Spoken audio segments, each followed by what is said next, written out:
And with that, it is my honor to introduce our speaker, Aleksander Parachniewicz, who will talk to us about some high-altitude balloons.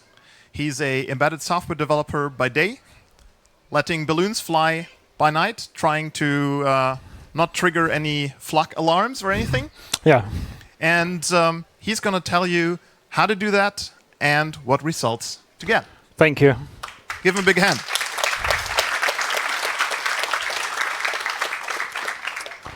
Okay, guys, thank you. In this little presentation, I would like to show you introduction in high altitude balloons sensing. If you want to try something new by yourself or maybe with your kids, it's a nice chance with a little money to try something new and unusual. Okay, let's start. Weather balloons has not very long history, but it started in at the end of 19th century by a French meteorologist.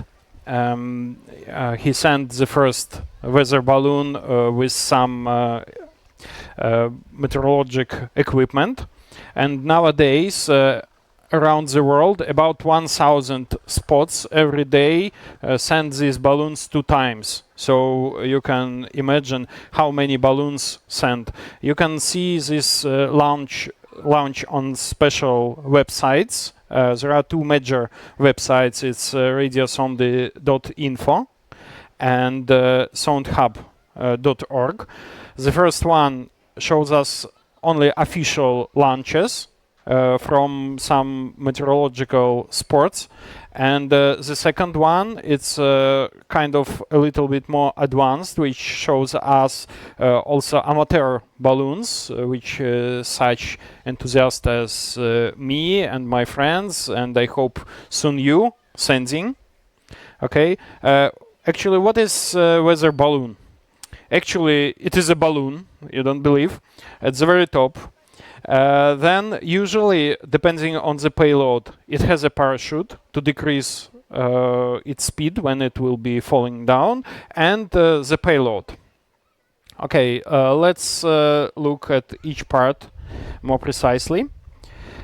Yeah, this is how it looks when it's flying. At the very top, you can see this white balloon. In the middle, something strange. It's a folded parachute, and at the bottom you can see payload box. Okay, balloon, it's like a party balloon, but it's much bigger. Usually it's from that size if it's a small mission, and it can be maybe like this tent if you're a Chinese guy who wants to send some balloons to USA. Okay. When this balloon goes up, you know, when it goes up, pressure decreases and this balloon starts increasing. So from the balloon of these sides, at the altitude about 25 kilometers, it can be about 15 meters in diameter. So it becomes very huge there. And of course, it cannot expand infinitely. At some moment, at that altitude, it bursts and it starts in falling back. And at this moment, the parachute starts working. It's opening and it decreases speed to save your payload, not to be broken on ground, and also to save some people who would like to catch your payload, you know. Okay, about the payload itself. I have an original official payload here. I would like to give guys one to another to take a look how the modern meteorological tracker looks like. Please pass to others. The trackers like this, they are sending like hundreds of these trackers sent every day. And also you can, it's like official one, and also you can have a hobby tracker and you can put in this box everything you want. Please don't put animals because it's very cold there and nothing to breathe. So you can put cameras, some sensors. Some people put some radiation sensors. I don't know, maybe some UFO sensors and so on. Yeah. What about flying cycle of the balloon? First of all, the balloon is sent up. You're launching it and it's starting ascending. Then, when it goes up, you should probably start chasing it. You sit in a car, in a bike, or by foot, and you go into the direction where it's flying. At some altitude, this balloon becomes big, it bursts, and it's starting falling down. And you're chasing to the point where it fall down. So the whole mission takes, I think, from 3 to 6 hours, depending on the speed it goes up and goes down. So it also can fly. Actually, it can fall back to you, but it's very rarely. But in fact, it can reach destination up to 500 kilometers, but usually it's about 100 to 200 kilometers. So if you want to create such a weather balloon, what you need and what's the cost? So it depends what you want to send. For example, if it's just a little sensor, if it's just some small camera, some toy, some teddy bear or some cat or logo in front, it would be up to 500 grams. And 350 grams weather balloon is more than enough. So you don't need to buy expensive balloon. If you may need to buy expensive balloon if you want to send it very high, up to 30 kilometers. But for usual launch, you don't need to spend much money, because also for bigger balloon, probably you will need more helium, and it also costly. Also, you need parachute. You can make it by yourself, or also you can buy it on the internet. You need helium. I highly recommend you not to buy helium somewhere on the internet, on some websites in such party bottles. You need to find a real adult bottle like this. Yeah. So try to find some party companies which actually perform these parties, and try just to rent such a bottle with helium. You need about 1.5 cubic meter of helium to send it.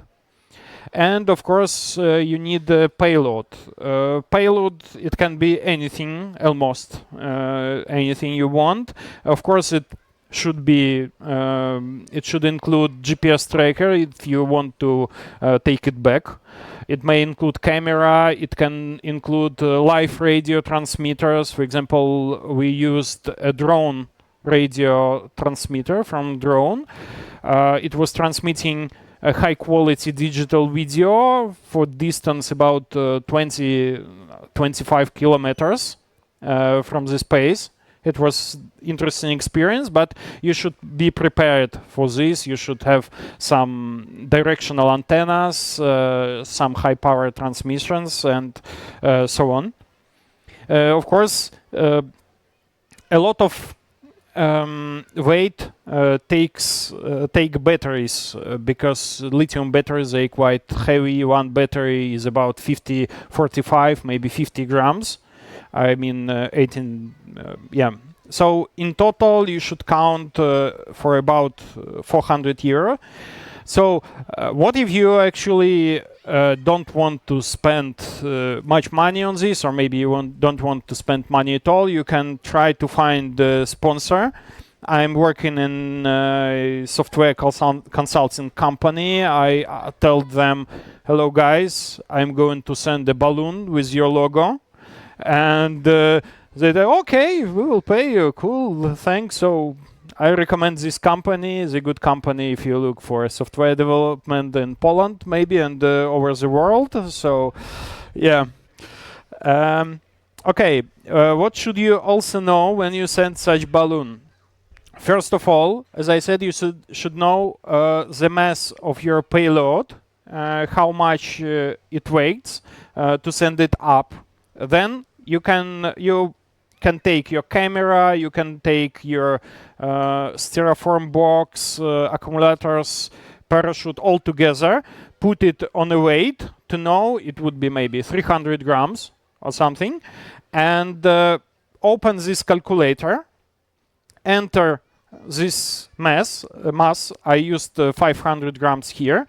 I use this 350 grams balloon, and also I entered the altitude. It's 27 kilometers. This is the altitude I want to reach. And at the bottom, you can see the calculation results. You can see that it will go in up with such parameters for at speed 5 meters a second. Also, you can see that it will fly up about 1 hour and 30 minutes, 90 minutes. Also, you can, very important thing, not forget, it's volume of helium you need. I think from all these numbers, it's one of the most important. So from this, you can see that you need 1.39 cubic meters of helium to buy somewhere to actually to finish this mission. Okay, now we know when this balloon goes up, how fast, how much helium, what balloon itself should be, but how to know where it fly actually. Okay, there is another calculator for this purpose. Here you can see if we send the balloon in 12 minutes from now, okay, with such parameters, you can see this is ascent speed 5 meters a second. It will burst at altitude 27 kilometers. And here you can see it's quite precise prediction. It uses some meteor data to predict where your weather balloon will land. So you can, when you send balloon, you can already start chasing by car to that direction.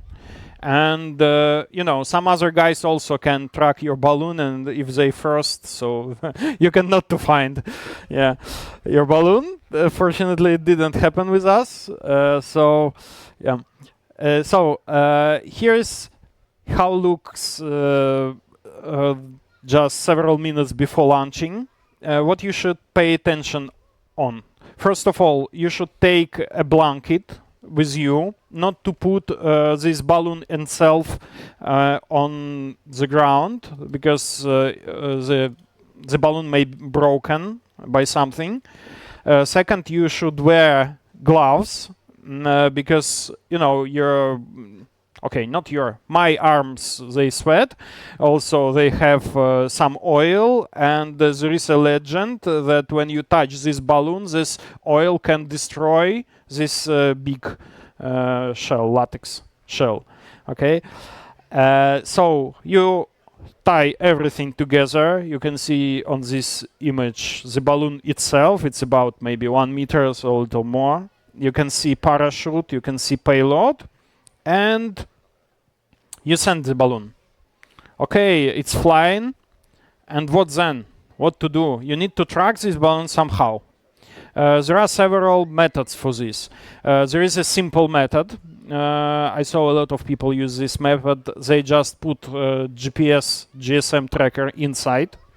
But sure, we don't look for easy ways. So we invent some LoRa trackers. We use HackerF. We use our own protocols to track these balloons. So actually, here's HackerF and car antenna we use to track balloons. What then? You go to the place, and you found out that this balloon is at height 35 meters. We took one guy, he's professional climbing guy. He went with us. He looked at the tree and he says, "I will not go there." Yeah, So please don't climb. Take with you some things like you can throw some weight with some line using some different techniques, because weather balloon, it has a lot of strings, a lot of wires, and you can actually hook it by another wire and bring it back. Okay, what if you like interested in this, but you are not sure if you will be actually doing yourself your balloon? You can try chasing official balloons which send over a lot around of us every day. For this, you can use these two websites. You can see when and where it's flying and some prediction where it will land. Also, you can use such tracker like this. It connects into a mobile phone, and on your mobile phone, using this receiver, it's my Sondy Go receiver, you will see live tracking of a balloon. Also, of course, you can use SDRs, but it's not so convenient. The problem with websites that they don't see where the balloon actually landed, because they can track it at some height about 1 kilometers. Because when balloon goes down, it's too low, the signal is too small to get tracked by that websites and their receivers. Okay, a little architecture of one of our project. It's based on ESP32. It has some sensor connected. It has also two radio transmitters, RTTY and LoRa.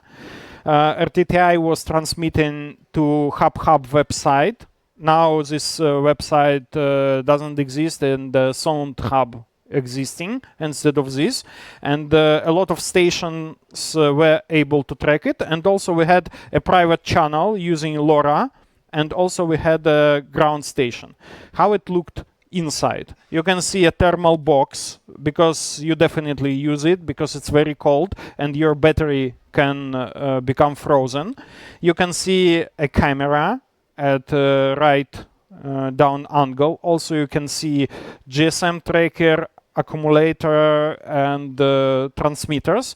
At the right side you can see our custom LoRa receiver. Here's a bigger view of our DIY transmitter. So it's just Arduino style transmitter that you can solder and have fun yourself or with your kids.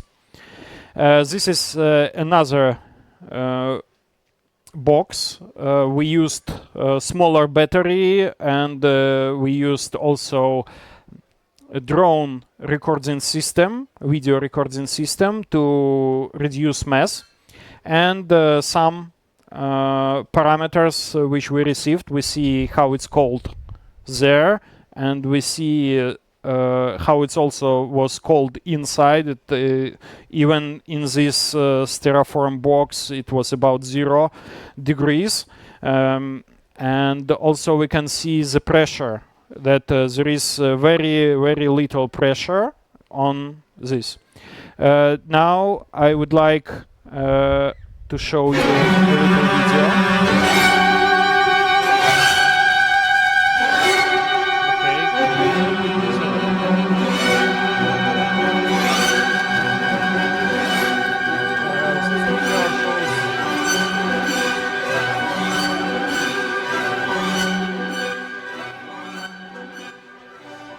This video shows actually live view from a camera of one of our launch. It also shows at the left down corner some telemetry depending on the height. Hey guys, I want also to watch this video. May I see it? It's probably interesting. Yeah, so it's a beautiful view on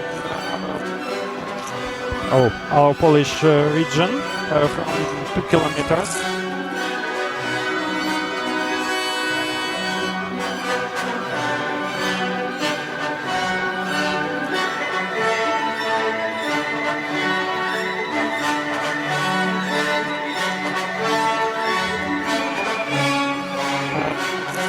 It is 4 kilometers now, and you can see Białystok city in Poland. You can see how it's become cold. It's about 20 degrees drop from what we had on the ground. Yeah, probably this height is how bomber pilots see the cities. Okay, it's become much colder at 7 kilometers, and you can see that only about 40% of air left at such height. At 10 kilometers it becomes much colder, minus 33 degrees, and at 10 kilometers you already can see how that our Earth's not flat. You can see it. No, I am just kidding, guys. No, guys. It's actually it's flat because it's lens aberration. Sorry. Yeah. Okay. Yeah, it's. What's interesting, you can see the dark sky. You cannot see such dark sky at the ground. Sorry. Can I use?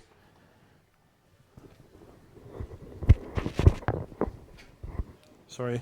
Okay, thank you. Yeah, it's a dark, like black sky even.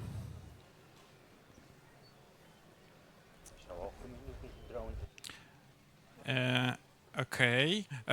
And it's interesting that the temperature starting rising because there is no air around and the sun is shining very powerful, so it's starting heating our sensors. And you can see there is no wind at such altitude that these waves of the camera they are very small.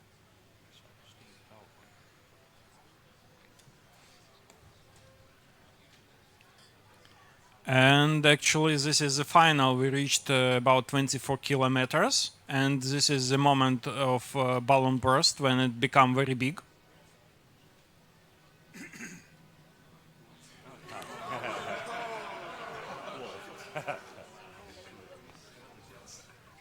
Yeah.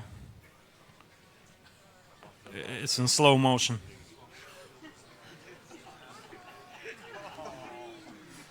Wow.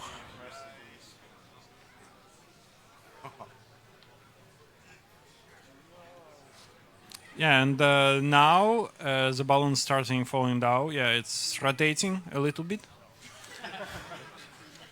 There's some skewing. Yeah. Oh yeah, you can see parachute and sun. So it was falling for about, I think, 2 hours or 1 hour and a half.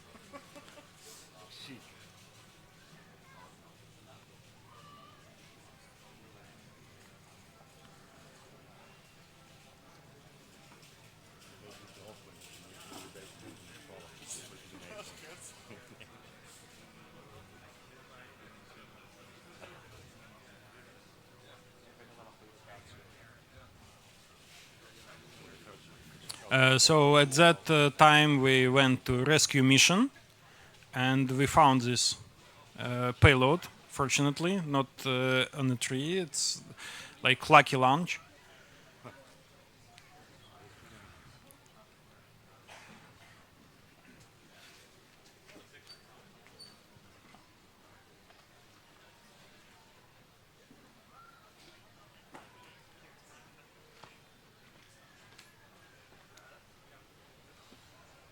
Minut, 5 minutes for questions. Okay. 5 minutes for questions.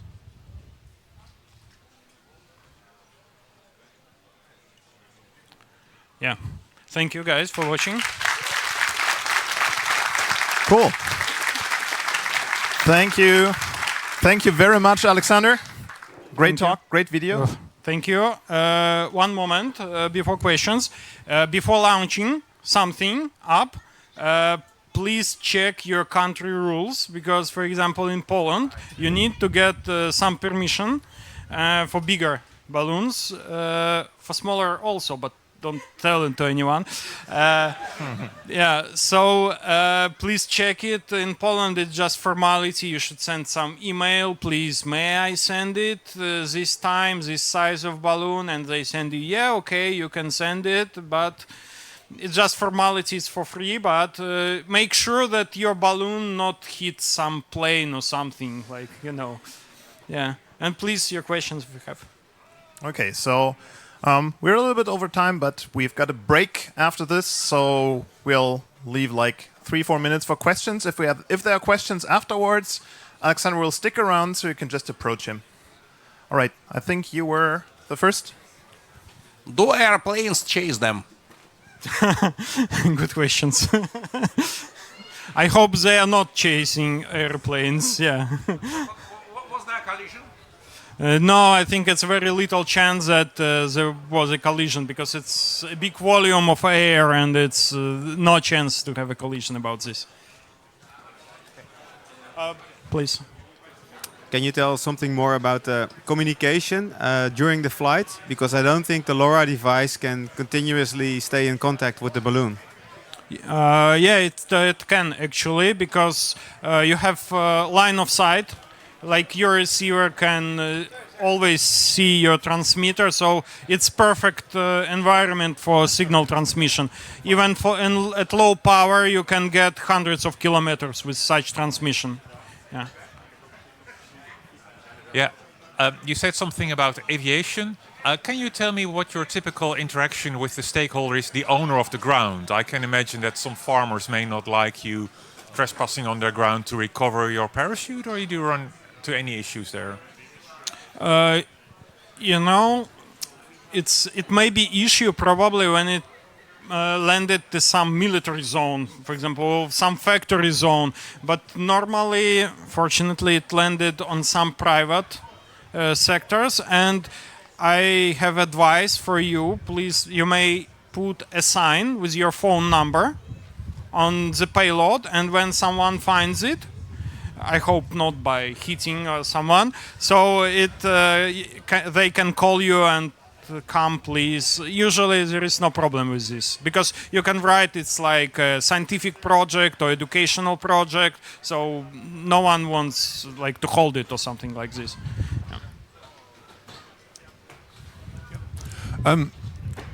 Particularly since helium is a non-renewable resource, is there any concern about using lots of it for this, and is hydrogen an option for balloons?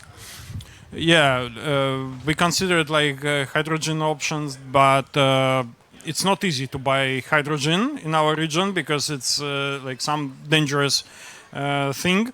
So also we didn't want like actually to have some incident on launch site with hydrogen, you know, because it can. It would be fine actually on YouTube when you see when our balloon is like explodes, but yeah, but not. Actually, we didn't. Okay. You got time for one last question? You look like you had one. Okay. Do you also have?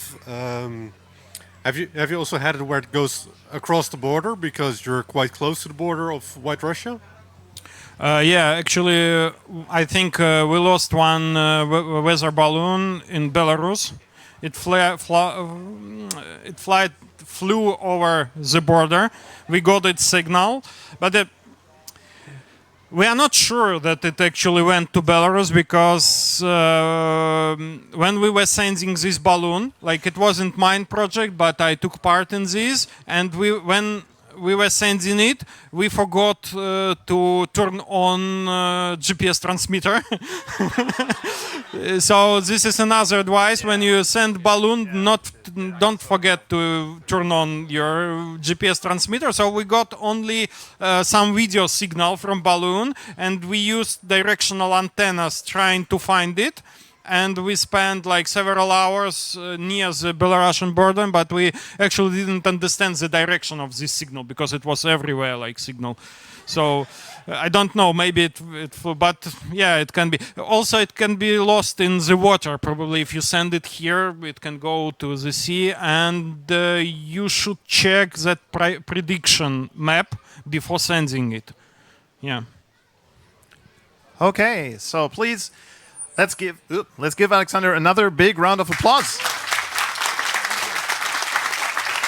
Thank you.